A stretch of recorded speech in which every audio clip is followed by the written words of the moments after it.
അവർ 2 വനിതകൾ 4 കടലും താണ്ടി 8 മാസം 8 months അവര് കടലിൽ തന്നെയായിരുന്നു. ഒരു പായ് വഞ്ചിയിൽ സാഹസിക യാത്ര GPS വഴിയൊക്കെ അവര് ഈ ഒരു യാത്ര പരിശീലനം അഭിലാഷ് ടോമിയാണ് അവർക്ക് ചെയ്തു കൊടുത്തത്. അത് അവർ വിജയകരമായി പൂർത്തീകരിച്ച് പോയിന്റ് നീമോ അവിടെ വരെ അവരെത്തി എന്നാണ് ഞാൻ മനസ്സിലാക്കുന്നത്. പോയിന്റ് നീമോ എന്ന് പറയുന്നത് അവിടെ മനുഷ്യർക്കൊന്നും എത്താൻ സാധിക്കാത്ത ഒരു പോയിന്റ് ആണ്. അപ്പോ നമ്മുടെ സ്ത്രീകളും വനിതകളും നമ്മുടെ മലയാളി വനിതകൾ തന്നെ അങ്ങനെ ഉയരങ്ങളും സമുദ്രമൊക്കെ കീഴടക്കി. അപ്പൊ ഞാൻ അത് ഇവിടെ പറയാൻ കാരണം അവർ പഠിച്ച പാഠം എന്താണെന്ന് ഉള്ള ഒരു ചോദ്യത്തിന് അവർ പറഞ്ഞ മറുപടി ഇതായിരുന്നു.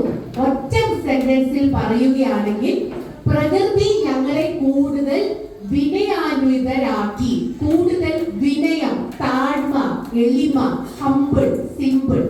ഇതാണ് 2ാം പാഠം ഞാൻ ഇന്ന് നിങ്ങളോട് പറയുന്നത്. കാരണം നമുക്ക് ഇന്നൊരു വ്യക്തിക്ക് ഏറ്റവും കൂടുതൽ വേണ്ടത് താഴ്മയാണ്.